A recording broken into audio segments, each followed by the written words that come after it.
നമസ്കാരം. Lights camera action എന്ന നമ്മുടെ ചാനലിലേക്ക് ഒരിക്കൽ കൂടി സ്വാഗതം. ഞാൻ നിങ്ങളുടെ ശാന്തിയുള്ള ദിനേശ്. വി ഡി സതീശൻ മേനോൻ അല്ലെങ്കിൽ വി ഡി സതീശൻ മേനോൻ്റെ നേതൃത്വത്തിൽ പുതിയ മന്ത്രിസഭ അധികാരമേറ്റിട്ട് 1.5 മാസമൊക്കെ പിന്നിട്ടു. ഇന്ന് 49ാമത്തെ ദിവസം എന്തോആണ്. പെണ്ണുങ്ങൾക്ക് സൗജന്യ KSRTC യാത്ര അവർ തിരഞ്ഞെടുപ്പ് പത്രികയിൽ പറഞ്ഞിരുന്നത് നടപ്പിലാക്കി. പെണ്ണുങ്ങളെയും കൊണ്ട് KSRTC പോകുമ്പോൾ വയനാട്ടിലൊക്കെ പ്രൈവറ്റ് ബസ്സുകാർ നിരന്ന് നിന്ന് കൂവുന്നു. വീര്യം കുറഞ്ഞ മദ്യം ബർക്കാഡിയ എന്ന് പറഞ്ഞ കമ്പനിക്ക്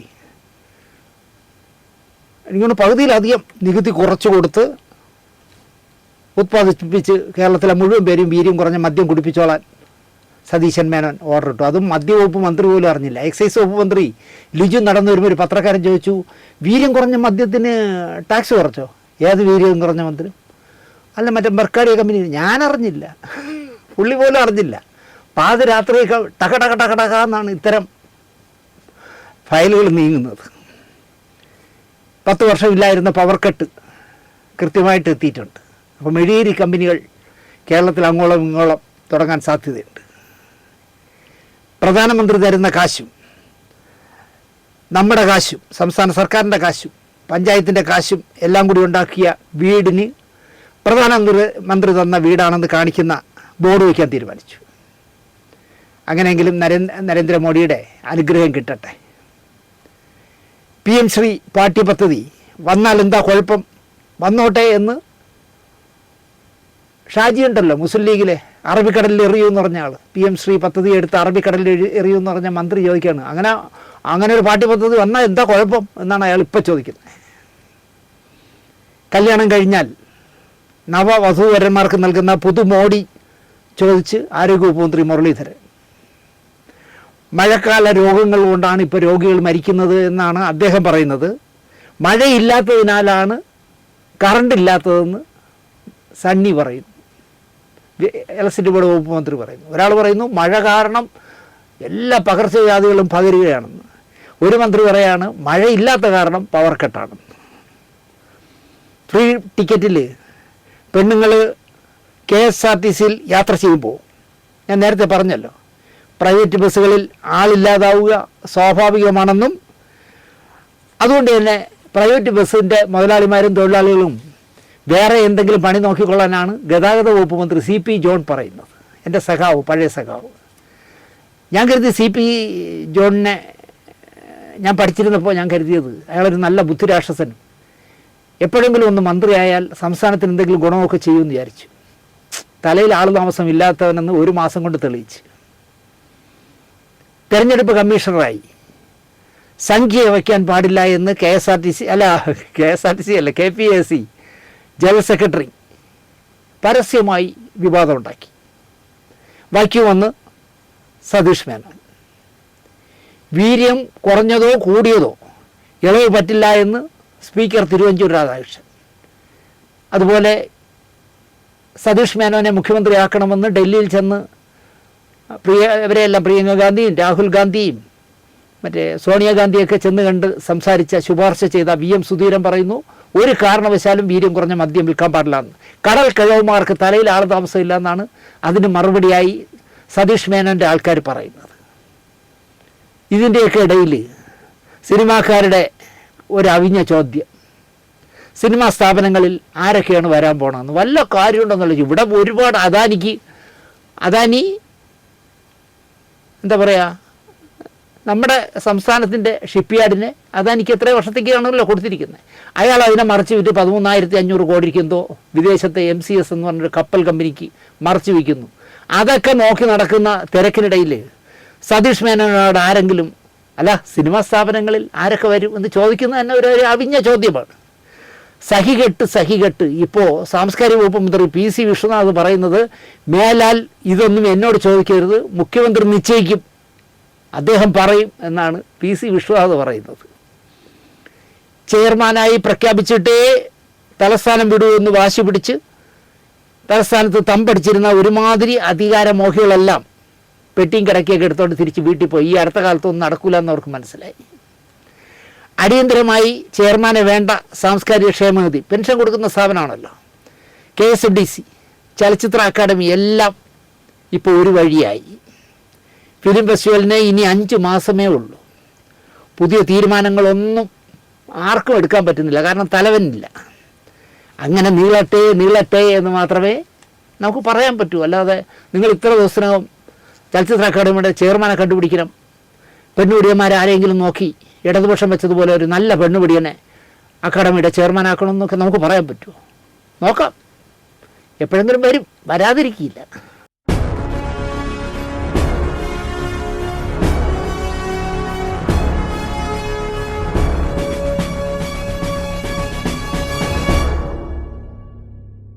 നമസ്കാരം. പുതിയ ഒരു വാരഫലത്തിലേക്കാണ്. ക്ലീഷയാണ്, പതിവ് പോലെ ഞാൻ പറയുന്നു, ഇത്തവണയും സംഭവബഹുലമാണ് വാരഫലം. ഞാനൊരു യൂട്യൂബ് ചാനലാണ് വിജയകരമായി ഇപ്പോൾ നടത്തിക്കൊണ്ട് പോകുന്നത്. ഞാൻ സ്വപ്നത്തിൽ കണ്ടതല്ല.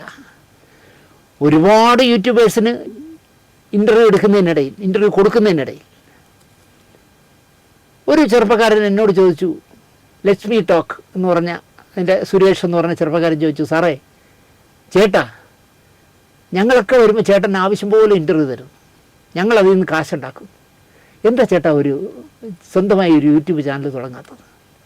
അവൻ എനിക്കിതൊന്നും അറിഞ്ഞൂടാ മോനെ, ഞാൻ ചെയ്തു തരാം ചേട്ടാ എന്ന് പറഞ്ഞാൽ ആ സുരേഷാണ് എനിക്ക് ചാനൽ തുടങ്ങി തന്നത്.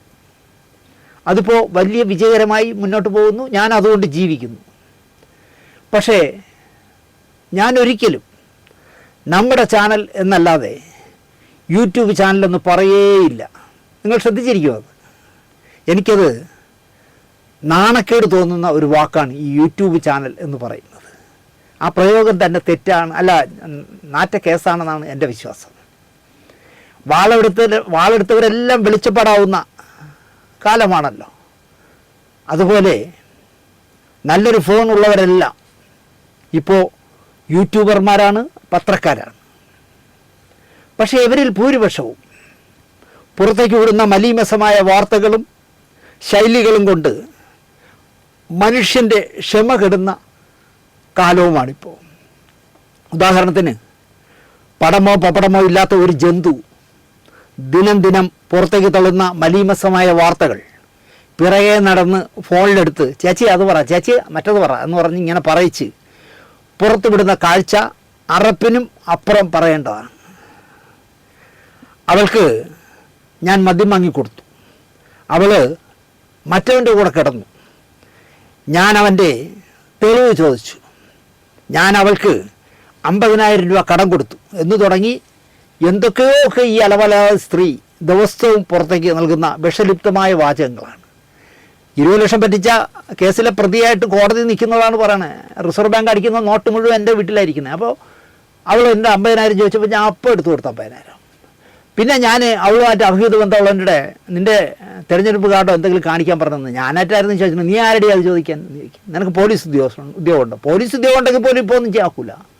പ്രായപൂർത്തിയായ, വിവാഹം കഴിച്ചവളാവാം കഴിക്കാത്തവളാവാം, പക്ഷേ പ്രായപൂർത്തിയായ, ശരീരം വിൽപ്പനയ്ക്ക് വയ്ക്കുന്നതല്ല എങ്കിൽ ഒരു പുരുഷനും ഒരു സ്ത്രീയും ഒരു റൂമിൽ ഒന്നിച്ച് കിടന്നാൽ ഒരു പുല്ലും ചെയ്യാൻ ഒക്കില്ല എന്ന് സുപ്രീം കോടതി പറഞ്ഞിട്ടുണ്ട്.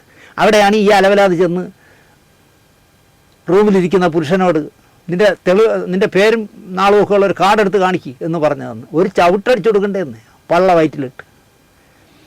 തൊലിക്കെട്ടിയും നാണവും മാനവും ഇല്ലെങ്കിൽ ആരെയും എന്ത് വിളിച്ചു കൂവി നാറ്റിക്കാം. ഒരു പോലീസും ഒരു കോടതിയും തന്നെ ഒരു പുല്ലും ചെയ്യില്ല എന്ന ധാർഷ്ട്യമാണോ അതോ മന്ദബുദ്ധിയായതുകൊണ്ടുള്ള അറിവുകേടാണോ എന്നറിയില്ല. ഈ പെണ്ണുപിള്ളയ്ക്ക് വേണ്ടി മാത്രം ഒരു പോലീസ് സ്റ്റേഷൻ തുടങ്ങേണ്ട ഗതികേടിലാണ് ആഭ്യന്തര വകുപ്പ് എന്ന് നിസ്സംശയം പറയാം. ഒരു പോലീസ് സ്റ്റേഷൻ അവൾക്ക് വേണ്ടി മാത്രം, അവളുടെ പേരിൽ കൊടുക്കുന്ന കേസും അവൾ കൊടുക്കുന്ന കേസുകളും കൈകാര്യം ചെയ്യാൻ വേണ്ടി മാത്രം കേരളത്തിൽ അല്ല എറണാകുളത്ത് ഒരു പോലീസ് സ്റ്റേഷൻ തുടങ്ങേണ്ട അവസ്ഥയിലാണ്. അത് ചിത്രീകരിച്ച് നാറിയ ഹെഡിങ് കൊടുത്ത് കാശുണ്ടാക്കാൻ നടക്കുന്നവരെ ഇവളെ വിളിക്കുന്ന പേരിനേക്കാൾ മോശം എന്തെങ്കിലും ഉണ്ടെങ്കിൽ അത് വിളിക്കാം എന്നാണ് എനിക്ക് പറയാനുള്ളത്. ശരിയല്ലേ? അങ്ങനെയാണ് വിളിക്കേണ്ടത്. ഇവളുടെ പുറകെ നടന്ന് ഈ കൂതറ വാർത്തകൾ എടുക്കുന്നവരെ. സത്യത്തിൽ ഞാൻ പറയാൻ വന്നത് ഈ നാറ്റക്കേസിനെ പറ്റിയല്ല. ഇതുപോലുള്ള ഐറ്റംസിനെ അഭിനയിക്കാൻ വിളിക്കുന്ന ആശാന്മാരെ പത്തൽ വെട്ടി മുതുകത്തടിക്കണം എന്ന് മാത്രമേ ഞാൻ പറയൂ.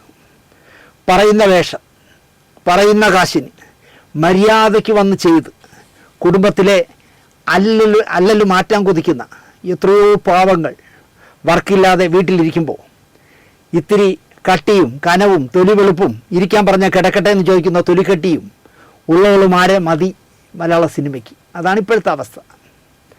ഇവളൊക്കെ അഭിനയിക്കാൻ പോയ ഏതെങ്കിലും ഒരു സെറ്റിൽ സംവിധായകനെ, നിർമ്മാതാവിനെ തെറി വിളിക്കാതെ പോയ ചരിത്രമില്ല. നിങ്ങൾ തിരക്കി നോക്കൂ. ഞാൻ വെറുതെ പറയുകയല്ല. അഭിനയിക്കാൻ വെച്ച ഒരു സംവിധായകനെയും വെറുതെ വിട്ടിട്ടില്ല, തള്ളക്കി വിളിച്ചിട്ടുണ്ട്, പട്ടീനെങ്കിലും വിളിച്ചിട്ടുണ്ട്.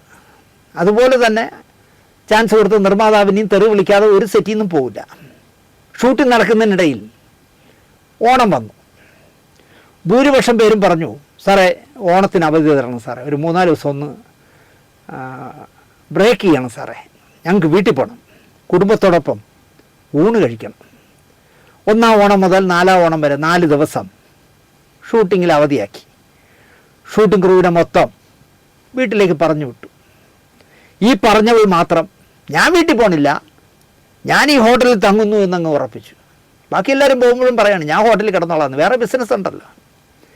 വീട്ടിൽ ഭർത്താവ് ഉദ്യോഗസ്ഥനും കുഞ്ഞും ഉള്ളവളാണ്. പക്ഷെ അത് വേണമെങ്കിൽ വെച്ച് തിന്നിട്ടെന്നേ, ഞാൻ പോണില്ല, എന്നെ കാണാൻ ചിലർ വരും, എന്നെ കാണാൻ എന്നൊക്കെ പറഞ്ഞപ്പോൾ നിർമ്മാതാവ് ഒരു മനസ്സലിവുള്ളവനായിരിക്കും. ഓണമല്ലേ, തിരുവോണത്തിന് എൻ്റെ വീട്ടിൽ വന്ന് ഉണ്ണാൻ വിളിച്ചു. ചെന്നു, സദ്യ മൂക്കറ്റം വലിച്ചു കയറ്റി. ഓണം കഴിഞ്ഞ് വർക്ക് തുടങ്ങിയപ്പോൾ നടിയുടെ കുണം മാറി. ഹോട്ടലിൽ വെറുതെ കിടന്ന ഈ ഓണത്തിൻ്റെ 4 ദിവസത്തെ ശമ്പളം വേണം, ഇല്ലെങ്കിൽ ബാക്കി ഞാൻ നടിക്കില്ല എന്നങ്ങ് തീരുമാനിച്ചു. ചലമ്പാണ്ട് കാശ് കൊടുത്തു നിർമ്മാണം. അയാളുടെ വീട്ടിൽ പോയി ഓണസദ്യ കൊണ്ടിട്ടാണ് പറഞ്ഞത്, ഞാൻ ഈ ഹോട്ടലിൽ കിടന്ന 4 ദിവസത്തിന് പൈസ തരണം. എന്ത് ചെയ്യാനെന്ന്. ഇതുപോലുള്ള ഐറ്റംസുകളെ വിളിക്കൂ അഭിനയിക്കാൻ. അതാണ് നമ്മളെ സിനിമയുടെ ഒരു കുഴപ്പം. ഇങ്ങനെയുള്ള ഐറ്റംസുകൾ മതി. ഇനി പറയാൻ വന്നത് പറയാം. നമ്മുടെ സലിംകുമാറിൻ്റെ വീട്ടിൽ കാണിച്ച തോന്നിയാസങ്ങൾ ഞാൻ വിചാരിച്ചു കേരളത്തിൽ മാത്രമേ ഉള്ളൂ. അങ്ങ് ചെന്നൈയിലും യൂട്യൂബർമാർ ഇതേ സ്വഭാവം തന്നെയാണ് അണ്ണാച്ചിമാരും കാണിച്ചത്. ഭാഗ്യരാജിൻ്റെ വീട്ടിൽ മമ്മൂട്ടിയും രജനീകാന്തും അടക്കം അവസാനമായി ഭാഗ്യരാജിനെ കാണാനും പൂർണിമ ജയറാമിനെ ആശ്വസിപ്പിക്കാനും എത്തുക സ്വാഭാവികമാണല്ലോ.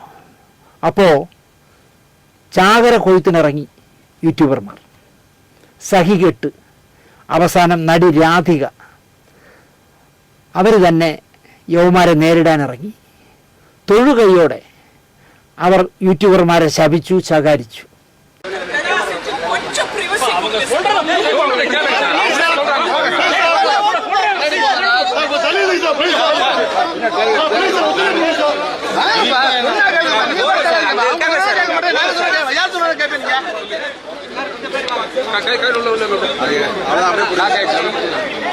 டச் பண்ண முடியுங்க, நான் போல விடுங்க, போல ஆட்டாதீங்கப்பா, யார் பாதி பின்னாடி ஆட்டுறது.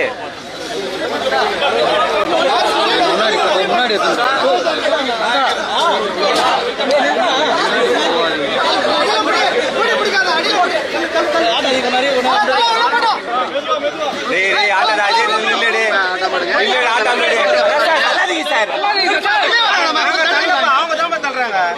வெளியே எடுக்கலாமா?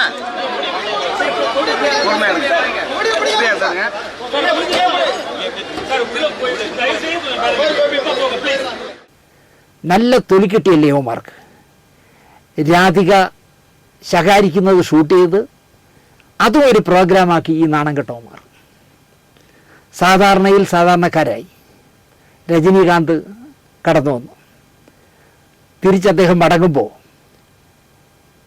അദ്ദേഹത്തെ ഒരു സംഘം പേര് വളഞ്ഞിട്ട് ക്യാമറയിൽ ഇരിക്കുന്നതിൻ്റെ മുന്നിലെത്തിച്ച് അദ്ദേഹത്തെ കൊണ്ട് സംസാരിപ്പിച്ചിട്ടേ വിട്ടുള്ളൂ.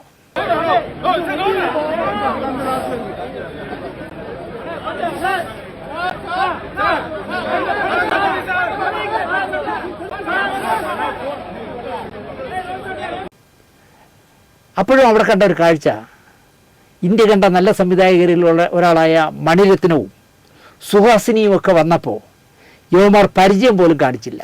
കാരണം വിറ്റെടുക്കാനാകുന്നവരുടെ വിഷ്വൽ മതി അവർക്ക്. രജനീകാന്തും മമ്മൂട്ടിയൊക്കെ ആകുമ്പോൾ വിറ്റെടുക്കാമല്ലോ, വിജയൊക്കെ വരുമ്പോൾ അവരെ മതി, മണിരത്നത്തിനൊന്നും ആവശ്യമില്ല. അടുത്ത കഥ,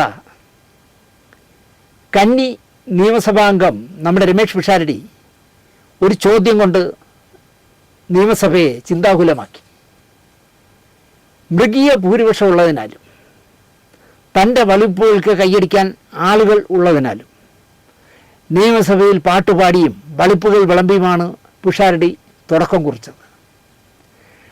അതത്ര ഏൽക്കാഞ്ഞതിനാലാണോ പിന്തുണയ്ക്കും എന്ന് കരുതിയവർ മൗനീഭാവകൾ ആയതിനാലാണോ 40 എണ്ണമേ പ്രതിപക്ഷത്തുള്ളൂ എങ്കിലും ചുട്ട മറുപടി തരുന്നു എന്നതിലാണോ എന്നറിയില്ല, പിഷാരടി ട്രാക്ക് മാറ്റിപ്പിടിച്ചപ്പോൾ ഇയാൾ പറയുന്നതിൽ കാര്യമുണ്ടല്ലോ എന്ന് നിയമസഭ ഒന്നടങ്കം കേട്ടിരുന്നു. കുറഞ്ഞത് ഒരു ദിവസം 40 നിവേദനങ്ങൾ എങ്കിലും ഒരു MLAക്ക് തൻ്റെ നിയോജക മണ്ഡലത്തിൽ നിന്ന് ലഭിക്കാമെന്നാണ് അനുഭവത്തിൽ നിന്ന് പിഷാരടി പറയുന്നത്. 100 ദിവസമാകുമ്പോൾ ഇതിൻ്റെ എണ്ണം അപ്പോൾ 4000 ആകും. MLAയുടെ 5 കൊല്ലം എന്ന ടേമിൽ 365 ഗുണം 5 എന്ന് പറയുമ്പോൾ 1825 ദിവസം ആകുമല്ലോ. അപ്പോൾ 1825 ഗുണം 40 സമയം 74,000 അപേക്ഷകൾ ഓഫീസിൽ വരാൻ സാധ്യതയുണ്ട് 5 വർഷം കൊണ്ട്. നേരിൽ കാണുമ്പോൾ പറയുന്നതും വാട്സാപ്പിലൂടെ വരുന്നതും മെയിൽ ചെയ്യുന്നതും ഫോണിൽ വിളിച്ച് പറയുന്നതും ഒരു വിവാഹത്തിനോ മരണത്തിനോ ചെല്ലുമ്പോഴൊക്കെ പറയുന്നതും ഒക്കെ ഈ കണക്കിൽ പെടാത്ത വേറെയാണ്. ഇതെല്ലാം കൂടി പ്രോസസ്സ് ചെയ്യുക എന്ന് പറയുമ്പോൾ ജനങ്ങളുടെ ആവശ്യങ്ങൾ അഡ്രസ്സ് ചെയ്യാനും അത് കേൾക്കാനും ഉത്തരം പറയാനും ഒക്കെ കഴിയണം ഒരു MLAക്ക്. പക്ഷേ ഒരു MLAക്ക് 2 സ്റ്റാഫുകളാണ് ആകെ സർക്കാർ കൊടുക്കുന്നത്, ശമ്പളം കൊടുക്കുന്നത്. ഒരാൾ സ്വാഭാവികമായിട്ടും ഡ്രൈവറായിരിക്കും, അങ്ങനെ ആയിരിക്കും നിയോഗിക്കുന്നത്. പിന്നെയുള്ളത് ഒരേ ഒരാളാണ് ഓഫീസ് സ്റ്റാഫായിട്ട്. ഇത്രയും ഡാറ്റ പ്രോസസ്സ് ചെയ്യുക, പരിഗണിക്കുക എന്നത് കുറച്ച് ശ്രമകരമായ പണിയാണ്. വരുന്ന പരാതികളിൽ ഏതേത് ഡിപ്പാർട്ട്മെൻറ്റുകളിൽ എത്തിക്കണം, എന്തൊക്കെ എത്തിക്കണം എന്നൊക്കെയുള്ള നിരവധി കാര്യങ്ങളുണ്ട്. ഒരാൾ വേണം ഇതൊക്കെ കൈകാര്യം ചെയ്യാൻ. ഒരാളെ കൂടിയെങ്കിലും ഓരോ MLAമാർക്കും നൽകിയാൽ പൊതുജനത്തിൻ്റെ പരാതികൾക്ക് ആവലാതികൾക്കും ഒക്കെ പരിഹാരം കാണാൻ സാധിക്കുമെന്നാണ് നിയമസഭയിൽ പിഷാരടി പറഞ്ഞത്. ന്യായമായ നീതിയുക്തമായ ഒരു കാര്യമാണ് പിഷാരടി പറഞ്ഞതെന്ന് എനിക്ക് തോന്നുന്നു. ഇത് വന്നതിൻ്റെ താഴെ എഴുതിയിരിക്കുന്ന തോന്നിയാസങ്ങളും നിരീക്ഷണങ്ങളും കൂടി നിങ്ങളൊക്കെ ഒന്ന് വായിച്ചു നോക്കണം. പിഷാരടി ആര് കൊടുക്കൂടാ ശമ്പളം? ഒരു MLAയോട് ചോദിക്കുകയാണ്. നീ ഷൂട്ടിങ്ങിന് പോകുമ്പോൾ makeup man, cameraman, light boys എന്നിവരെ പോലെ പരിവാരങ്ങൾ വേണ്ടടാ, നിനക്ക് MLAക്ക് വേണ്ടടാ എന്നൊക്കെയാണ് അതിൻ്റെ താഴെ കുറിച്ചിരിക്കുന്നത് പലരും. എന്നാലും ഞാൻ പറയുന്നു, പിഷാരടി ഉന്നയിച്ച ആവശ്യം ന്യായമാണ്. അടുത്ത കഥ, മമ്മൂട്ടിയും ശ്രീനിവാസനുമായിട്ടുള്ള ആത്മബന്ധം ആർക്കും തകർക്കാൻ പറ്റാത്തതായിരുന്നു. ഞാൻ അയാളെ കഥാപാത്രമാക്കിയാണ് അഴകിയ രാവണൻ എഴുതിയത്. കഥാപാത്രത്തെപ്പറ്റി എൻ്റെ വിശദീകരണം കേട്ടിട്ട് മമ്മൂട്ടി എന്നോട് ചോദിച്ചത് ഇത് PK പിള്ളയാണോ അതോ അറ്റ്ലസ് ജ്വല്ലറി രാമചന്ദ്രനാണോ എന്നായിരുന്നു. അവരൊന്നുമല്ല, അത് നിങ്ങൾ തന്നെ എന്ന് ഞാൻ തുറന്ന് അപ്പോൾ അവിടെ വെച്ച് പറഞ്ഞിരുന്നെങ്കിൽ ചിലപ്പോൾ ആ തിരക്കഥ അവിടെ നിൽക്കും. അതുകൊണ്ട് ഞാൻ ചിരിച്ചതേ ഉള്ളൂ. അഴകിയ രാമൻ ശങ്കർറാമെന്നോ എന്താണല്ലോ ക്യാരക്ടറിൻ്റെ പേര്. ഞാൻ ഫ്രെയിമിൽ കയറിയിരിക്കും, വേണേൽ ക്യാമറ മാറ്റിവെച്ചോ എന്നും അന്തൻ്റെ കണ്ണടയും തൊപ്പിയും പത്രാസ് വേഷങ്ങളും മണ്ടൻ ഉത്തരങ്ങളും പറയാനൊന്നും അറ്റ്ലസ് ജ്വല്ലറി രാമചന്ദ്രനോ PK പിള്ളയ്ക്കോ അത്രയ്ക്ക് അറിവില്ല എന്നാണ്, അങ്ങനെയുള്ള കക്ഷികളല്ല എന്നാണ് എൻ്റെ വിശ്വാസം. ഒരാളെ വധിക്കണം എന്നുറപ്പിച്ചാൽ ഏതറ്റം വരെയും പോകും ശ്രീനിവാസൻ. സ്വയംവര പന്തലിൽ KSEB ഉദ്യോഗസ്ഥനായിരുന്ന് ചെമ്പ് കമ്പി മോഷ്ടിച്ച് വിറ്റ് പിടി വീണ് ജോലി പോയ തങ്കപ്പൻ ശങ്കർ ഭാനു എന്ന സംവിധായകനായി മാറി. പ്രിയദർശനെ ഏത് വിധവും തോൽപ്പിക്കാൻ മഞ്ഞക്കുടയും പിടിച്ച് നടക്കുന്ന തിരക്കഥ എഴുതിയത് വായിച്ച് സംവിധായകൻ പറഞ്ഞു, ഈ മഞ്ഞക്കുടയും പിടിച്ച് നടക്കുന്ന അയാൾ പറയുന്ന കുറേ ഡയലോഗുകളുണ്ടായിരുന്നു. ഇതൊക്കെ വായിച്ചിട്ട് സ്വയംവര പന്തലിൻ്റെ സംവിധായകൻ പറഞ്ഞു, ഈ ഡയലോഗ് വെട്ടണം, ആ ഡയലോഗ് മാറ്റണം, ഇതൊക്കെ ഇങ്ങനെ പറഞ്ഞാൽ മറ്റേ സംവിധായകനെ കളിയാക്കുകയാണെന്ന് തോന്നില്ലേ എന്ന് ശ്രീനിവാസനോട് ചോദിച്ചു.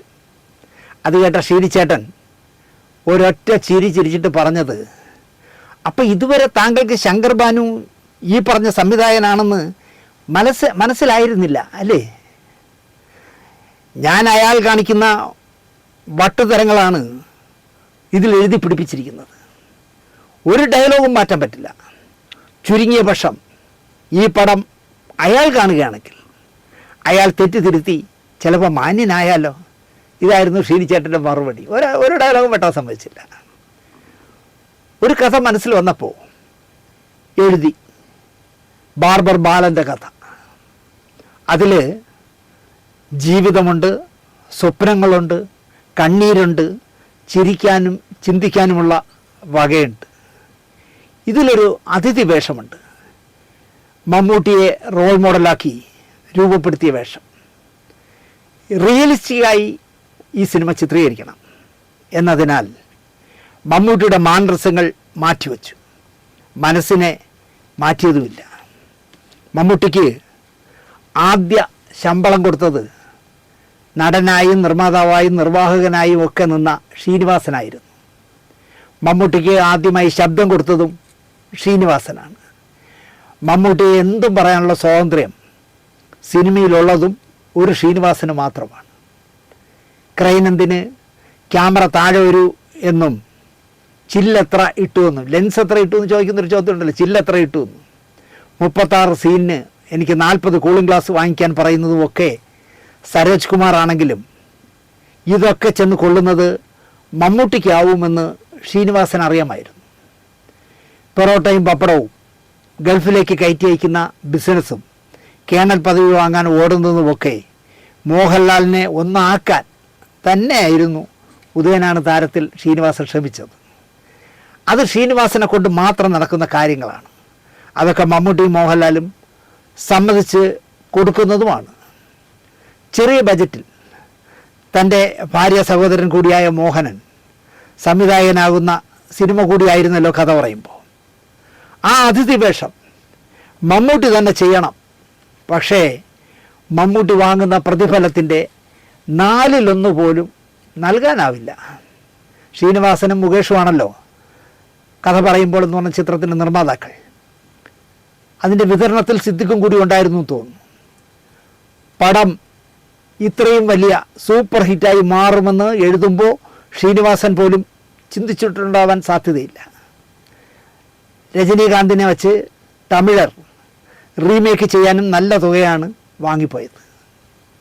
പ്രതിഫലം വാങ്ങാതെ, പ്രതിഫലം പറയാതെ മമ്മൂട്ടി സൂപ്പർ താരം അശോക് രാജ് എന്ന് പറഞ്ഞ വേഷം മനോഹരമായി ചെയ്തല്ലോ. നമ്മളെ കരയിക്കുന്ന വേഷമായിരുന്നല്ലോ. പടം വലിയ വാണിജ്യ വിജയമായപ്പോൾ മമ്മൂട്ടിക്ക് ശമ്പളം കൊടുക്കണമെന്നത് ശ്രീനിവാസൻ്റെ പ്രസ്റ്റീജ് ഇഷ്യൂ ആയി മാറി. ഞാനും ആ നിലപാടിലായിരുന്നു എന്നൊക്കെ മുകേഷ് ഇപ്പോൾ വച്ച് കാച്ചുന്നുണ്ട്. ശ്രീനിവാസൻ നിർമ്മിക്കുന്ന സിനിമ, ശ്രീനിവാസൻ എഴുതുന്ന സിനിമ. അതിനാലാണ് മമ്മൂട്ടി അതിഥി വേഷം ചെയ്തതും പ്രതിഫലം വാങ്ങാത്തതും എന്നത് സത്യം, പരമമായ സത്യം. മമ്മൂട്ടിയുടെ ജീവിതവുമായി സാമ്യമുള്ള വേഷമായതിനാൽ പ്രതിഫലം വാങ്ങരുതെന്ന് മമ്മൂട്ടിയോട് ഭാര്യ സുൽഭത്ത് പറഞ്ഞതിനാലാണ് വാങ്ങാത്തത് എന്ന് ഇപ്പോൾ മുകേഷ് പറയുന്നു. എന്തായാലും കഥ പറയുമ്പോൾ എന്ന് പറഞ്ഞ സിനിമയെ പറ്റി ചിന്തിച്ചാൽ കോളടിച്ചത് മുകേഷിനാണെന്ന് ഞാൻ പറയും. അതിൻ്റെ ഒരുപാട് വിജയമായ ശേഷം TDSകാരൊക്കെ പിടിച്ചതിൻ്റെ കുറേ കഥകളുണ്ട്, എനിക്കറിയാം. ശ്രീനിവാസൻ പെട്ടത്. മുകേഷ് ഊരിക്കളഞ്ഞു, അത് ഞാൻ പറയുന്നില്ല. എന്തായാലും ലാഭം മുകേഷിന് തന്നെയാണെന്ന് ഞാൻ പറയും. നമ്മുടെ ഡോക്ടർ ബാദുഷയുടെ ഒരു ഫേസ്ബുക്ക് പോസ്റ്റ് വന്നിട്ടുണ്ട്. വായിച്ചപ്പോൾ എനിക്കത് ബഹുരസമായിട്ട് തോന്നി. ഇവിടുത്തെ മുൻനിര മാധ്യമങ്ങൾ എല്ലാവരും ഭയങ്കര വാർത്തകൾ മുൻനിരയിൽ നിന്നുകൊണ്ട് അഹോരാത്രം പറഞ്ഞിരുന്നു ഞാനും ഹരീഷ് കണാരനും തമ്മിലുണ്ടായ പ്രശ്നങ്ങൾ. അത് തീർന്നപ്പോൾ ആർക്കും ഒന്നും പറയാനില്ലേ, പ്രത്യേകിച്ച് മീഡിയ വണ്ണിന്. എനിക്കെതിരെ സ്റ്റോറി വരെ മീഡിയ വൺ ചെയ്തില്ലേ. മായി മണ്ടന്മാരെ ഇങ്ങനെയാണ് എഴുതിയിരിക്കുന്നത്. വിളിച്ചത് എന്താണെന്ന് നിങ്ങൾക്കറിയാമല്ലോ. എൻ്റെ കയ്യിൽ നിന്നും എല്ലാ വർഷവും സ്പോൺസർഷിപ്പ് കൈപ്പറ്റി ജീവിക്കുന്ന മാധ്യമ പത്രത്തിൻ്റെ കീഴിലുള്ള ചാനലെ, നിങ്ങൾക്കൊരു വാക്ക് ചോദിക്കാമായിരുന്നു. ഞങ്ങൾ തമ്മിലുള്ള വിഷയങ്ങൾ എന്തുമാകട്ടെ, ഒരു തെറ്റിദ്ധാരണയുടെ പുറത്ത് ഹരീഷ് എന്ന സുഹൃത്തിനുണ്ടായ പ്രശ്നങ്ങൾ അത് നേരിട്ട് കണ്ട് പറഞ്ഞ് തീർത്തപ്പോൾ കഴിഞ്ഞു. ഞങ്ങൾ വീണ്ടും ശക്തരായി മുന്നോട്ട് പോകുവാൻ തീരുമാനിച്ചു. കൂടെ നിന്ന നവമാധ്യമങ്ങൾക്കും മാതൃഭൂമിക്കും മനോരമയ്ക്കും നന്ദി. നവമാധ്യമങ്ങളെ, അതായത് നമ്മുടെ ഇപ്പോഴത്തെ യൂട്യൂബർമാർക്ക് നന്ദി പറഞ്ഞിരിക്കുകയാണ് ഡോക്ടർ ബാദുഷ. ഡോക്ടറാണെങ്കിലും പ്രാസമൊപ്പിച്ച് എഴുതാനും പറയാനും ഡോക്ടർ ബാദുഷ സാറിന് ഇനിയും പഠിക്കണം. പോരാ പ്രാസമൊപ്പിച്ച് എഴുതാൻ. ഇപ്പോൾ ബാദുഷ സാറേ, അമ്മയിലെ ആഭ്യന്തര കലഹ വെടിപ്പൊട്ടിച്ചവരിൽ ഒന്നാമത്തെയാൾ നീന കുറുപ്പാണ്. ലക്ഷ്മി പ്രിയയെക്കുറിച്ചാണ് പരാതി പറഞ്ഞത്. ലക്ഷ്മി പ്രിയ നീന കുറുപ്പിന് ചൊരിഞ്ഞ അപരാധങ്ങളും നമ്മളൊക്കെ കേട്ടതാണ്. എന്തിനധികം അമ്മയിൽ നിന്നും ഞാനിപ്പോൾ രാജിവെക്കുന്നു എന്ന് അലറിക്കൊണ്ട് ലക്ഷ്മി പ്രിയ ഇറങ്ങിയപ്പോൾ ഏറ്റവും അധികം ആഘോഷിച്ചതും സന്തോഷിച്ചതും നീന കുറുപ്പ് തന്നെ. പോകേണ്ടവൾ പോയി സമാധാനമായി എന്നൊക്കെയാണ് അമ്മയുടെ ജനറൽ ബോഡി നടന്നതിൻ്റെ അന്ന് നീന കുറുപ്പ് ലക്ഷ്മി പ്രിയ രാജിവെച്ചതിനെക്കുറിച്ച് പറഞ്ഞത്. തുള്ളിക്കളിക്കായിരുന്നു. ജനറൽ ബോഡിയുടെ പിറ്റേന്ന് അമ്മ ഓഫീസിൽ വെച്ച് നീന കുറുപ്പും ലക്ഷ്മി പ്രിയയും വീണ്ടും കാണുന്നു. ലക്ഷ്മി പ്രിയ നീന കുറുപ്പിനെ കെട്ടിപ്പിടിച്ചു. കുഞ്ഞാടിനെ പോലെ നീന നിന്നു കൊടുത്തു.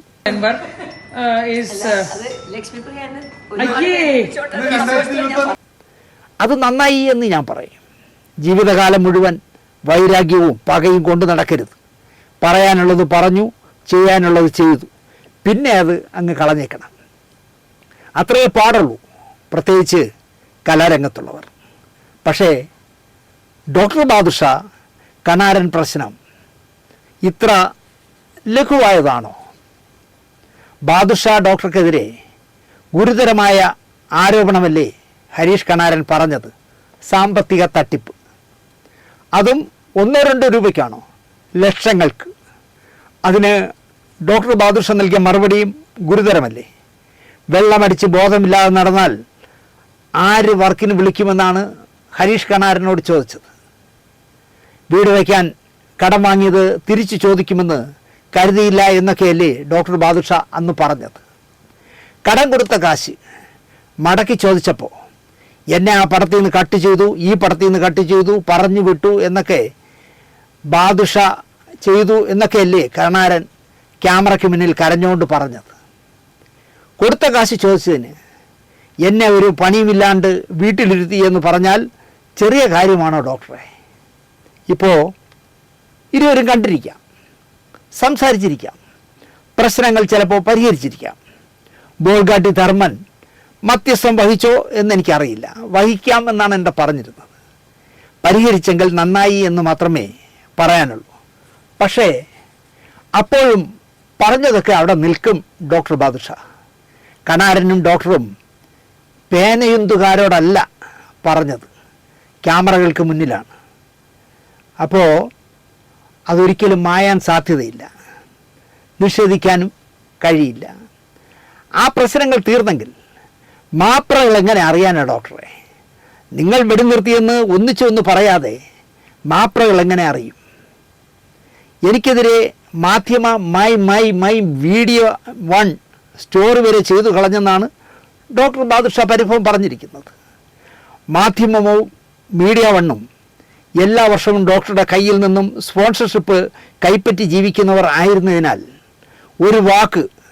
ഒരേ ഒരു വാക്ക് ഡോക്ടറോട് ചോദിക്കാത്തതിലാണ് പരാതി. ആ പറഞ്ഞത് മാത്രം എനിക്ക് മനസ്സിലാകുന്നില്ല. ഡോക്ടർ ബാദുഷ, എന്ത് സ്പോൺസർഷിപ്പാണ് നിങ്ങൾ മീഡിയ വണ്ണിന് കൊടുത്തിരുന്നത്?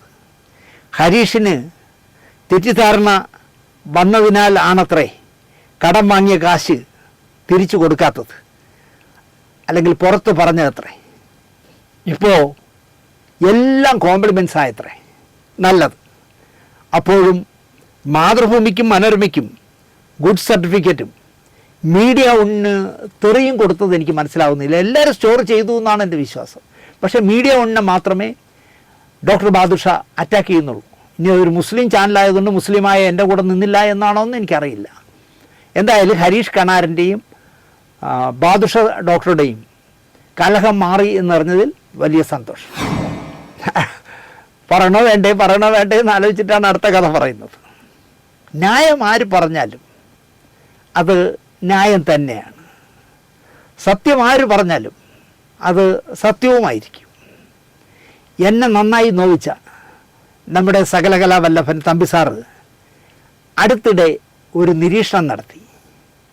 യേശുദാസ് നല്ല പാട്ടുകാരനും പെർഫെക്റ്റ് സിംഗറുമാണ്. അതിൽ എനിക്ക് സംശയമൊന്നുമില്ല.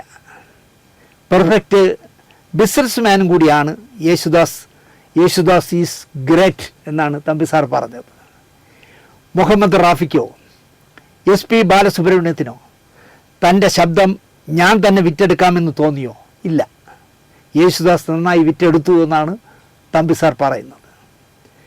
തമ്പി സാറ് അമേരിക്കൻ സന്ദർശനത്തിനായി ഹൂസ്റ്റണിൽ പോയപ്പോൾ അതറിഞ്ഞ യേശുദാസ് വിളിച്ച് അദ്ദേഹത്തോട് സംസാരിച്ചത്രേ.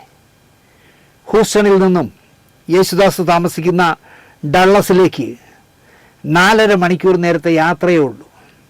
ഞാൻ യേശുവിനെ കാണാൻ അങ്ങോട്ട് വരാമെന്ന് പറഞ്ഞാണ് ഫോൺ വച്ചത്. പക്ഷെ പെട്ടെന്ന് തമ്പി സാറിന് പനിയായി. മടങ്ങും മുമ്പ് വിളിച്ചപ്പോൾ പ്രഭ യേശുദാസാണ് ഫോൺ എടുത്തത്. ആദ്യം തന്നെ ചോദിച്ചത് തമ്പിക്ക് പനിയാണോ എന്നായിരുന്നു. ആ ഒറ്റ ചോദ്യം കൊണ്ട് തന്നെ തമ്പി സാറ് തൻ്റെ പ്രിയപ്പെട്ട യേശുവിനെ കാണാൻ വീട്ടിലേക്ക് പോയില്ല. പാടുന്നില്ല എങ്കിലും ശബ്ദം സൂക്ഷിക്കുന്ന ആളാണ് യേശുദാസ് എന്നാണ് അദ്ദേഹം പറയുന്നത്. ഞാനും യേശുവും കൂടി പിണങ്ങിയിട്ടുണ്ട്. ഞങ്ങൾ തമ്മിൽ ഒരുപാട് തവണ പിണങ്ങിയിട്ടുണ്ട്. പക്ഷേ യേശുദാസ് തന്നെ എന്നാണ് തമ്പി സാർ പറയുന്നത്. അത് 100% സത്യസന്ധമാണ്. എനിക്കറിയാവുന്ന ഒരു കാര്യം കൂടി പറയാം. അമ്മയ്ക്കൊരു താരാട്ടിലെ പാട്ടുകൾ എഴുതുകയും സംഗീതം നൽകുകയും ചെയ്തത് തമ്പി സാറായിരുന്നല്ലോ. 2 പാട്ടുകൾ ഈ ചിത്രത്തിൽ ദാസേട്ടൻ പാടണം. ഒരു പാട്ട് P. ജയചന്ദ്രൻ ചേട്ടനും പാടണം. ട്രാക്കൊക്കെ എടുത്ത് ചെന്നൈക്ക് തമ്പി സാർ പോയി. യേശുദാസിനെ കൊണ്ട് പാടിക്കാനാണ് പോയത്. നാളത്തെ പാടേണ്ട സമയം പറയാൻ മാനേജർ തമ്പി സാറിനെ വിളിച്ചു. ഒപ്പം ഒരു കാര്യം കൂടി പറഞ്ഞു. 2 പാട്ട് പാടാൻ 2 ലക്ഷം രൂപ പ്രതിഫലം, ടാക്സ്, TDS എല്ലാം കൂടി ഒരു 32,000 രൂപയും കൂടി ചേർത്ത് ഇടണം. എങ്കിലേ നാളെ യേശുദാസ് ഒന്ന് പാടൂ. 2,32,000 രൂപ ഇട്ടാലേ പാടൂ. ഒരിക്കലും ശ്രീകുമാരൻ തമ്പിയോട് ഒരു മാനേജർ പറയാൻ പാടില്ലാത്ത കാര്യമാണ് അയാൾ പറഞ്ഞത്. ഒരേ ഒരു പാട്ട് ഹൃദയ സരസിലെ പ്രണയപുഷ്പമേ എഴുതിയ ആളല്ലേ ഒന്നുമില്ലെങ്കിലും തമ്പി സാർ. അദ്ദേഹം നിർമ്മിച്ച, അദ്ദേഹം സംവിധാനം ചെയ്ത പടങ്ങളിലൊക്കെ യേശുദാസിനെ കൊണ്ട് പാടിച്ചു. 10 പൈസ യേശുദാസിനെ എന്നല്ല ആരെയും അദ്ദേഹം പറ്റിച്ചിട്ടില്ല. എന്നിട്ട് മാനേജർ പറഞ്ഞു 2,32,000 രൂപ ഇട്ടിട്ട് ഇങ്ങോട്ട് വന്നാൽ മതി. അത്രയും കാശ് എൻ്റെ കയ്യിലില്ല. അപ്പോൾ ഒരു കാര്യം ചെയ്യാം, ഒരു പാട്ട് യേശു പാടിയാൽ മതി എന്നായി തമ്പി സാർ. ഇതിലൊരു പാട്ട് എൻ്റെ സിനിമയിൽ ജയനാണ് പാടുന്നത്. ദാസിനെ കൊണ്ട് പാടിക്കാത്ത ആ ഒരു പാട്ടും കൂടി ഞാൻ ജയനെ കൊണ്ട് പാടിച്ചോളാം എന്നായി തമ്പി സാർ. പിറ്റേന്ന് പാടിക്കാനായി ചെന്നു. കണ്ടപാടെ യേശുദാസ് ചോദിച്ചു, എന്താ തമ്പി 2 പാട്ടുകൾ പാടണമെന്ന് പറഞ്ഞിട്ട് ഒന്നായത്? നിങ്ങളുടെ മാനേജർ പറഞ്ഞ ടേംസ് ആൻഡ് കണ്ടീഷനൊന്നും എനിക്ക് മുതലാകില്ല. ഒന്ന് പാടിയാൽ മതി, മറ്റതുകൂടി ജയം പാടിക്കൊള്ളും എന്നായി. ഒരു പാട്ടിൻ്റെ പൈസ തമ്പി കൊടുത്താൽ മതി, ഞാൻ 2 പാട്ടും പാടിയേക്കാം എന്നായി യേശുദാസ്. 2 പാട്ടും യേശുദാസ് തന്നെ പാടി. ഒരുപാട് നിർമ്മാതാക്കൾക്ക് തരംഗിണി ഇറക്കിയതിൻ്റെ കാശ്, പാട്ടിറക്കിയതിൻ്റെ കാശ് നൽകാനുള്ള ആളാണ് നമ്മുടെ ദാസേട്ടൻ. ഉദാഹരണത്തിന് ഗുഡ് നൈറ്റ് മോഹൻ്റെ ഇസബെല്ല കാസറ്റ് ഇറങ്ങി സൂപ്പർ ഹിറ്റായ പാട്ടുകളാണ്. ജോൺസൺ സംഗീതം കൊടുത്ത് കുറുപ്പ് സാർ എഴുതിയ പാട്ടുകളാണ്. പക്ഷേ ഒരൊറ്റ പൈസ ഗുഡ് നൈറ്റിന് നൽകിയില്ല. യേശുദാസിനോട് തന്നെ പണം കിട്ടാത്ത കാര്യം ഗുഡ് നൈറ്റ് മോഹൻ സാർ പറഞ്ഞപ്പോൾ അതൊക്കെ മാനേജരോട് ചോദിക്കൂ എന്നായിരുന്നു മറുപടിയെന്ന് ഗുഡ് നൈറ്റ് മോഹൻ സാർ തന്നെ തൻ്റെ ആത്മകഥയിൽ എഴുതിയിട്ടുണ്ട്. സ്വന്തം ശബ്ദത്തെ, ആ ശബ്ദത്തോട് മലയാളിക്കുള്ള ഇഷ്ടത്തെ നന്നായി വിറ്റെടുത്ത ഗായകൻ തന്നെയാണ് ദാസേട്ടൻ.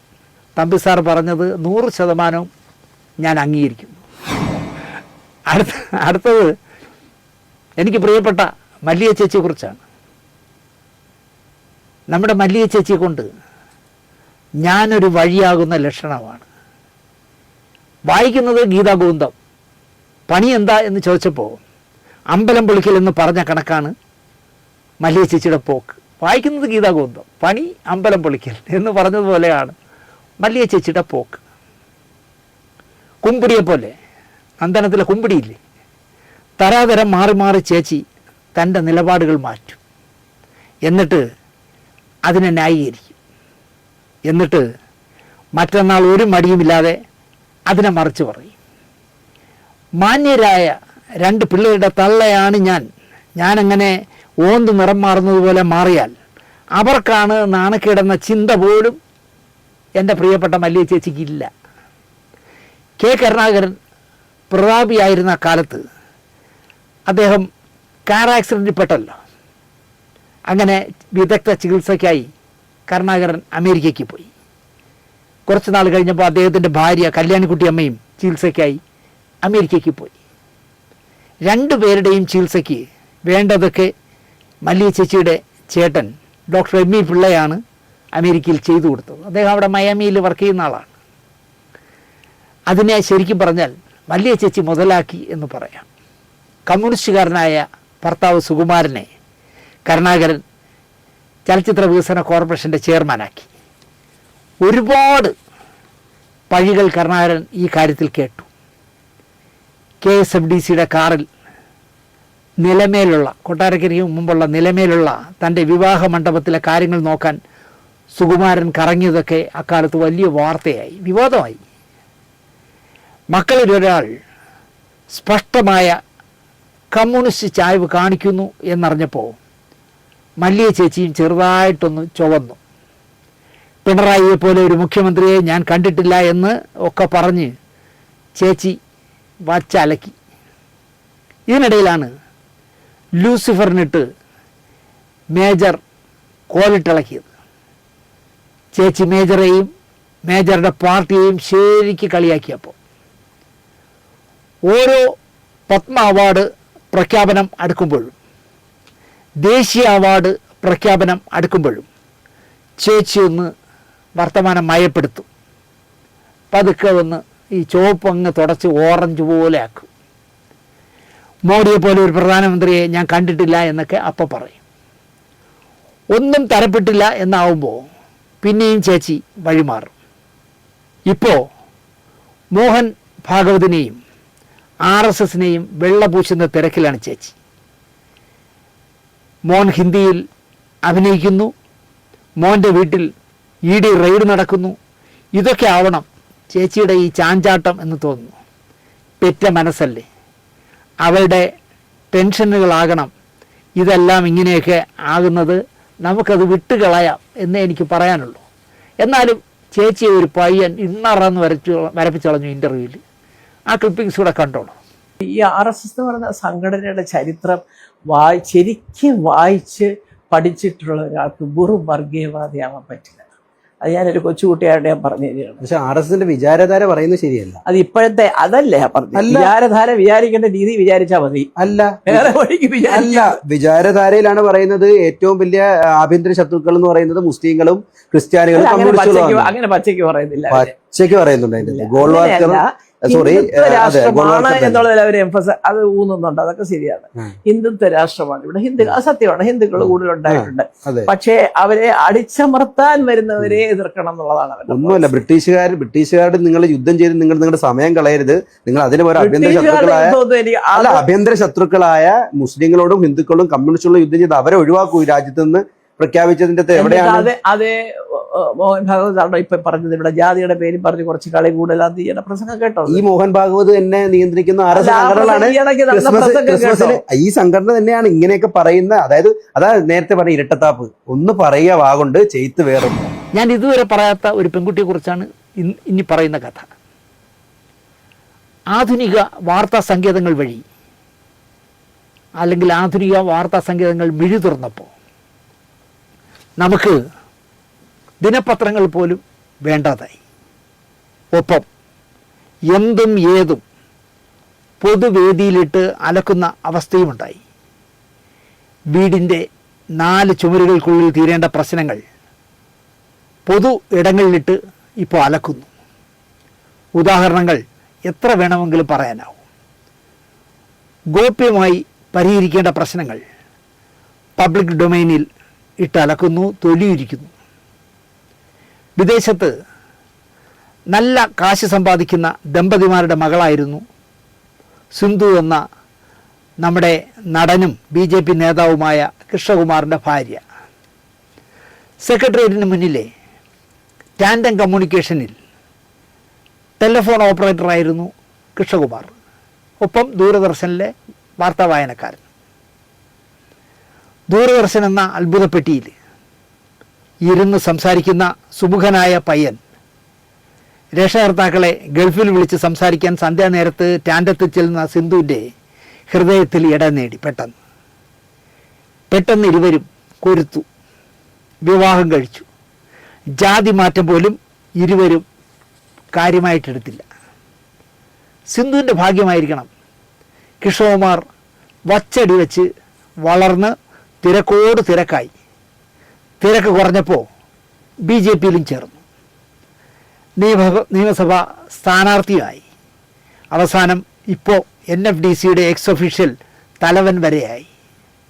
ഈ തിരക്കിനിടയിൽ 4 നല്ല പെൺപിള്ളേരെയും ഇരുവരും കൂടി സൃഷ്ടിച്ചു. എല്ലാം ഭംഗിയായി നടക്കുന്നു. എല്ലാവരും സ്വന്തം വഴിയിലൂടെ ലക്ഷങ്ങൾ സമ്പാദിക്കുന്നു. എല്ലാം കൊണ്ടും നല്ല വാർത്തകളാണ്. അതിനിടയിലാണ് പുന്നല്ലരിയിൽ കല്ലുകടി എന്ന് പറഞ്ഞ കണക്ക് സിന്ധുവിൻ്റെ അമ്മയുടെ രോദനം പബ്ലിക് ടോക്കാവുന്നത്. അതും സിന്ധുവിൻ്റെ 4 പെൺമക്കളിൽ ഒരേ ഒരാളെ വില്ലത്തിയുടെ സ്ഥാനത്ത് നിർത്തിക്കൊണ്ട്. സിന്ധുവിൻ്റെ അച്ഛൻ ഇല്ലാന്ന് തോന്നുന്നു, മരിച്ചു തോന്നുന്നു. അമ്മ ഒറ്റയ്ക്കാവുകയും വയസ്സാവുകയും രോഗപീഠകൾ അലട്ടുകയും ഒക്കെ ചെയ്യുമ്പോൾ അവർ ചെറുപ്പക്കാരിയായിരുന്നപ്പോൾ പെരുമാറിയ പോലെ ഇടപഴകണം എന്ന് നമ്മൾ വാശി പിടിക്കുന്നത് ശരിയല്ലല്ലോ. എനിക്ക് ആവതില്ലാത്തതിനാൽ ഒരു വേലക്കാരിയെ വയ്ക്കണം, അവർക്ക് കൊടുക്കാനുള്ള കാശിൻ്റെ വരുമാനമേ എനിക്കുള്ളൂ, പിന്നെ ഞാൻ എങ്ങനെ ജീവിക്കും എന്നൊക്കെ ഒരമ്മ വിലപിക്കുന്നത്, അതും പരസ്യമായ ഇടങ്ങളിൽ ചെന്നിരുന്ന് വിലപിക്കുന്നത് മോശമാണ്. മക്കൾ തെറിപ്പിക്കുന്ന ചെളി സിന്ധുവിൻ്റെ ദേഹത്തെ വീഴൂ എന്ന് സിന്ധുവെങ്കിലും ചിന്തിക്കണമായിരുന്നു. ഒരു പൊതുപ്രവർത്തകനായി നിൽക്കുമ്പോൾ നമ്മൾ മാതൃക കാണിക്കണം കൃഷ്ണകുമാറെ. എന്നാലേ പൊതുജനം നമ്മൾക്ക് വില തരൂ. നിങ്ങളുടെ പാർട്ടിയിലെ പാലക്കാട്ടെ സ്ഥിരം തോൽക്കുന്ന ഒരു നേതാവുണ്ടല്ലോ, അയാൾ ഭാര്യയുടെ അച്ഛൻ്റെ കള്ള ഉപ്പിട്ട് ഭാര്യയുടെ അമ്മയെയും അനിയത്തിയെയും വീട്ടിൽ നിന്നും ഇറക്കിവിട്ട കഥ കേട്ടപ്പോൾ ഇയാൾ ക്യാമറയ്ക്ക് മുന്നിൽ എത്ര മാന്യനായി സംസാരിക്കുന്ന കള്ളനാണെന്ന് എനിക്ക് പലപ്പോഴും തോന്നാറുണ്ട്. ഇത്തവണ അയാൾ ജയിക്കും, MLA ആകും എന്ന് പലരും പറഞ്ഞപ്പോഴും ഇയാൾ തോൽക്കണേ എന്ന് ഞാൻ ആഗ്രഹിച്ചു. കാരണം ഇങ്ങനെ ക്രൂരത ചെയ്യാൻ പാടില്ലല്ലോ. ഭാര്യയുടെ അച്ഛൻ ബോധമില്ലാതെ കിടക്കുമ്പോൾ വിരലിൻ്റെ തമ്പൊക്കെ തമ്പൊക്കെ എടുത്ത് അയാളുടെ എന്താ പറയുക ഭാര്യയുടെ അമ്മയെയും ഭാര്യയുടെ അനിയത്തിയെയും വീട്ടിൽ നിന്ന് ഇറക്കി വിടുക എന്നൊക്കെ പറഞ്ഞാൽ ഒരു പൊതുപ്രവർത്തകന് പറ്റിയ പണിയല്ല. കിഷോകുമാർ ഈ പ്രശ്നത്തിൽ ഇടപെടണം. അത് എത്രയും വേഗം പരിഹരിക്കണം കിഷോകുമാറെ. കെട്ടുതാലി അറ്റവളെ കരയിപ്പിക്കരുത്. അത് ചിലപ്പോൾ കയറി ഫലിക്കും. അവർ പറയുന്നത് അവരെ സഹായിയായി ഒരു പയ്യനെ ജോലിക്ക് നിർത്തിയിട്ട് അവനോട് കിഷോകുമാറിൻ്റെ മകൾ പറഞ്ഞത്, നീ ജോലിയൊന്നും ചെയ്യണ്ട, ഈ കള്ളക്കിളവി ആരെയൊക്കെ ഫോൺ ചെയ്യുന്നു, എന്തൊക്കെ പറയുന്നു എന്നൊക്കെ നീ റെക്കോർഡ് ചെയ്ത് എനിക്ക് തന്നാൽ മതി എന്ന് പറഞ്ഞാണെന്ന് ഒരു ജോലിക്കാരനെ നിർത്തി കൊടുത്തത്. അവൻ ഇവിടുത്തെ എല്ലാ വാർത്തകളും ചോർത്തി കിഷോകുമാറിൻ്റെ ആ മകൾക്ക് കൊടുത്തു. മകളാണെങ്കിൽ സിനിമയിലൊക്കെ അഭിനയിക്കുന്ന കുട്ടിയാണ്, ഞാൻ പേര് പറയുന്നില്ല, പോട്ടെ. അങ്ങനെയൊക്കെയാണോ ഒരു വയസ്സായ മുത്തശ്ശിയോട് ചെയ്യേണ്ടത്? കിഷോകുമാറിനും അമ്മയും അച്ഛനൊക്കെ ഉള്ളതല്ലേ കിഷോകുമാറെ? സിന്ധുവിൻ്റെ അമ്മ ചിലപ്പോൾ അവർ സാമ്പത്തികമായി ഉന്നതിയിലിരുന്നപ്പോൾ നിങ്ങൾ ചിലപ്പോൾ മൈൻഡ് ചെയ്തില്ലായിരിക്കാം. ഞാൻ അറിഞ്ഞത് കിഷോകുമാറിനൊരു നല്ല തുക വീട് വാങ്ങിക്കാനോ വീട് വയ്ക്കാനോ എന്തിനോ തന്നു എന്നാണ് ഞാൻ അറിഞ്ഞത്. സിന്ധുവിൻ്റെ അച്ഛനോ അമ്മയോ ആരോ, അതൊക്കെ പോട്ടെ. പക്ഷേ സ്വന്തം ഭാര്യയുടെ അമ്മയല്ലേ കിഷോകുമാറെ? നാളെ ഈ 4 മക്കൾ നിങ്ങളെ ഇതുപോലെ ആയിരിക്കുമല്ലോ. ഫോണും കൊടുത്തൊരു തന്നെ ജോലിക്ക് നിർത്തി കിഷോകുമാർ എന്ത് സംസാരിക്കുന്നു റെക്കോർഡ് ചെയ്തുകൊണ്ട് വാടാ, എന്നിട്ട് വേണം ആ പട്ടിയുടെ 4 പറയാനെന്നൊക്കെ പറയില്ലേ കിഷോകുമാറെ? കാലം ചിലപ്പോൾ തിരിച്ച് കണക്ക് ചോദിക്കും. ഇതിനപ്പുറം എനിക്ക് ഈ കുടുംബ പ്രശ്നത്തിനെ കുറിച്ച് പറയാനില്ല. ഒരു കഥ കൂടി പറഞ്ഞ് അവസാനിപ്പിക്കാം. ഞാൻ പലപ്പോഴും ചിന്തിക്കുന്നൊരു കാര്യം, ഈ നാട്ടിൽ പോലീസ് മാത്രമേ ഉള്ളൂവെങ്കിൽ എത്ര ബോറായിരുന്നേനെ നമ്മുടെ നാട്. പോലീസും രാഷ്ട്രീയക്കാരും കൂടി കുട്ടിച്ചോറാക്കിയനെ നമ്മളെ നാടിനെ. പോലീസിൽ ആടിനെ പട്ടിയാക്കുന്നവരും നന്നായി കാശ് കൈക്കൂലി വാങ്ങുന്നവരും വാങ്ങുന്ന ശമ്പളത്തിന് പണിയെടുക്കാത്തവരും സഹജീവിയാണെന്ന ചിന്തയില്ലാതെ ഉപദ്രവിക്കുന്നവരുമൊക്കെ ധാരാളമുണ്ട്. എന്നാൽ 5 പൈസ കൈക്കൂലി വാങ്ങാത്തവരും കയ്യിൽ കിട്ടുന്നവരെ തല്ലാത്തവരും ശമ്പളം വാങ്ങുന്ന ശമ്പളത്തിനുള്ള ജോലി നന്നായി ചെയ്യുന്നവരുമുള്ള വകുപ്പാണ് പോലീസെന്നും എനിക്ക് തെളിവുകൾ സഹിതം പറയാനാവും. വ്യത്യസ്തരായ മനുഷ്യരല്ലേ, അപ്പോൾ എല്ലാ തരക്കാരും അവിടെ ഉണ്ടാവും. അതുപോലെ ഒരു പരാതി തൻ്റെ മുന്നിൽ വന്നാൽ അത് അന്വേഷിച്ച് റിപ്പോർട്ടാക്കി കോടതിയിൽ കൊടുക്കേണ്ട ചുമതലയെ പോലീസിനുള്ളൂ. എന്നാൽ ചിലർ സ്റ്റേഷനെ കോടതിയാക്കും. താൻ ചീഫ് ജസ്റ്റിസ് ആണ് എന്ന് സ്വയം കരുതി കളയും ചെയ്യും. ശബ്ദം വിറ്റ് ജീവിക്കുന്ന ജന്തു ഒരു പരാതി ഉണ്ടെന്ന് സൈബർ സെല്ലിൽ കൊടുത്തപ്പോൾ അവിടെ ചെന്ന് മറ്റേ CIയോട് എന്താ കുഴഞ്ഞൊക്കെ പറഞ്ഞു തോന്നുന്നു. ഒരു ദിവസം എന്നെ CI വിളിക്കുകയാണ്, നമുക്കേ ആ കേസ് അങ്ങ് പരിഹരിക്കാം. ഞാൻ പറഞ്ഞു സന്തോഷം, അപ്പോൾ നിങ്ങളൊന്ന് എൻ്റെ ഓഫീസിലേക്ക് വരണം. അങ്ങോട്ട് എന്നിട്ട് അവരും വരും, നമുക്ക് 3 പേർക്കും കൂടി ഇരുന്ന് സംസാരിക്കാം. ഞാൻ പറഞ്ഞു അത് വേണ്ട സാറേ, അവരെന്താണോ പരാതി തന്നിരിക്കുന്നത് അതന്വേഷിച്ച് സാർ കോടതി കൊടുത്തു, ഞാൻ കോടതിയിൽ നേരിട്ടോളാം. അല്ല അത് ശരിയല്ലല്ലോ, നമുക്കിവിടെ ഇരുന്ന് സംസാരിക്കാം, വരൂ. ഞാൻ വരില്ല, കാരണം ചിലപ്പോൾ ഞാൻ വന്നാൽ അവരെ സുഖിപ്പിക്കാനായിട്ട് വരും മേഡം എന്ന് പറഞ്ഞ് പിടിച്ച് കസേരി ഇരുത്തിയിട്ട് പ്രതിയായി നിൽക്കുന്ന ഒരാളെന്നുള്ളതിലേക്ക് എന്നെ നിർത്തിക്കൊണ്ട് അവരെ സൂചിപ്പിക്കാനായിട്ട് നിങ്ങൾ 4 പോലീസ് ചോദ്യം ചോദിക്കും. അത് വേണ്ട സാറേ, സാറ് കോടതി കൊടു. അല്ല അങ്ങനെ കൂടുതൽ വർത്താനം ഇങ്ങോട്ട് ഞെളിയണ്ട, ഞാൻ വിളിക്കുമ്പോഴൊക്കെ നിങ്ങൾ വരേണ്ടി വരും. ഞാൻ പറഞ്ഞു വിളിച്ചോ വരാം, അത് ഞാൻ വരുമ്പോൾ അവരുണ്ടാവരുത്, അത്രയേ ഉള്ളൂ. നിങ്ങളുടെ മനസ്സിരിപ്പ് എന്താണെന്ന് എനിക്കറിയാമെന്ന് പറഞ്ഞ് ഞാൻ തിരിച്ച് റൈസ് ചെയ്തപ്പോൾ അത് കോടതിയിൽ പോയി. പക്ഷേ ഇതുപോലെ ചെയ്യുന്നവർ കുറവാണെന്നേ. അതുകൊണ്ടാണല്ലോ ഈ അൻസിബയുടെ ഒരു കേസ് ചെന്നപ്പോഴൊക്കെ ഈ പോലീസുകാരൻ തന്നെ വിധി എഴുതുന്നത്, ചീഫ് ജസ്റ്റിസ് ആവുന്നത്. അത് എന്തുകൊണ്ടാണെന്ന് എനിക്ക് മനസ്സിലാവുന്നില്ല. അങ്ങനെയൊക്കെ ഉള്ളവർ ഇഷ്ടം പോലെ ഉണ്ട് ഈ നാട്ടിൽ. അപ്പോഴാണ് വിധി പുറപ്പെടുവിച്ച് കളയും, ഈ കേസിൽ കഴമ്പില്ല, ഈ പറയുന്ന പുള്ളി ഗാന്ധിജിയുടെ ചെറുമോനായി വരും എന്നൊക്കെ സ്വയം വച്ചങ്ങ് താങ്ങി അവസാനിപ്പിച്ച് കളയും കേസിനെ, പതിയെ അല്ലെങ്കിൽ പരാതിയെ. അവിടെയാണ് നമ്മൾ കോടതിയെ നമിച്ചു പോകുന്നത്. തൻ്റെ മുന്നിൽ വരുന്ന തെളിവുകളുടെ, സാക്ഷിയുടെ, സാഹചര്യത്തിൻ്റെ അളവുകോലിലെ കോടതികൾ വിധി പറയൂ എന്നതിനാൽ നീതിയുക്തമായ പ്രസ്താവന നമുക്ക് കോടതിയിൽ നിന്ന് പ്രതീക്ഷിക്കാം. നടി അൻസിബ ഗുരുതരമായൊരു ആരോപണം ഉന്നയിച്ചു. അതിന് എന്താ പറയുക, ഒരു നടിയുടെ സാക്ഷ്യവും കൂടിയുണ്ട്. പോലീസിൽ മോശമല്ലാത്ത പിടിപാടുള്ള തനിക്ക് നല്ല പിടിപാടുണ്ട് എന്ന് സ്വയം പറയുന്ന ആളാണല്ലോ ഈ കേസിലെ പ്രതിഭാഗത്ത് നിൽക്കുന്ന നടൻ. അപ്പോൾ പ്രതിപ്പട്ടിയിൽ നിൽക്കുന്ന അയാൾ പോലീസിനെ സ്വാധീനിക്കുക സ്വാഭാവികം. പറഞ്ഞതൊക്കെയാണ് പരസ്യമായി, ഈ നടൻ പറഞ്ഞ കാര്യങ്ങളാണ് പരസ്യമായിട്ട് കാണ്ടാമൃഗത്തിൻ്റെ തൊലിക്കെട്ടിയുള്ള പെണ്ണുമ്പിള്ള വച്ച് കാച്ചുന്നതിപ്പോൾ. എന്തിനും ഏതിനും തയ്യാറുള്ള കുറേ കൂതറ നടികളുടെ പിന്തുണയും ഈ നടനുമുണ്ട്, ഈ നടിക്കുമുണ്ട്. അൻസിബ കൊണ്ടുകൊടുത്ത പരാതി ഒരു ഏമാൻ വായിച്ചു നോക്കി. ഈ പരാതിയിൽ ഒട്ടും കഴമ്പില്ല എന്നങ്ങ് വിധിച്ചു. എന്തടിസ്ഥാനത്തിലാകും ഇങ്ങനെയൊരു നിലപാട് ഏമാൻ കാണിച്ചത് അല്ലെങ്കിൽ ഏമാൻ എടുത്തത് എന്ന് മനസ്സിലാവുന്നില്ല. പരാതിയിൽ പറയുന്ന കാര്യങ്ങളെപ്പറ്റി അന്വേഷിച്ചോ? പരാതിയിൽ പറയുന്ന കാര്യങ്ങൾ കേട്ടു എന്ന് പറയുന്ന സാക്ഷിയോട് തിരക്കിയോ? പരാതിയിൽ പറയുന്ന സംഭവം നടന്ന സ്ഥലത്ത് ഏമാൻ പോയി അന്വേഷിച്ചോ? പരാതിക്കാരിയുടെ വിശദമായ മൊഴിയെടുത്തോ? ഇതിൽ പ്രതിപ്പട്ടിയിൽ പറയുന്നയാളെ വിളിച്ചു വരുത്തി ചോദിച്ചോ? വിധി പറഞ്ഞു ഇതിലൊരു കഴമ്പുമില്ല ഈ കേസിൽ എന്ന് പറഞ്ഞ് അദ്ദേഹം അതിനെ അങ്ങ് അവസാനിപ്പിച്ച് 4 കടലാസിൻ്റെ വിലയേ ഉള്ളൂ എന്നുള്ള രീതിയിൽ കളഞ്ഞു. അവിടെ പ്രശ്നം തീരുമെന്ന് ഏമാൻ കരുതി. പക്ഷേ താൻ ഉന്നയിച്ച ആരോപണങ്ങളിൽ അൻസിബയ്ക്ക് ഉറപ്പുണ്ട് തൻ്റെ ഭാഗത്താണ് ശരിയെന്ന്. ഇയാൾ ഇതല്ല ഇതിനപ്പുറവും പറയുമെന്ന് അവൾക്ക് ഉറപ്പുണ്ട്. നേരെ കോടതിയിൽ പോയി, എറണാകുളം ഹൈക്കോടതിയിൽ പോയി പരാതി ഉന്നയിച്ചു അൻസിബ.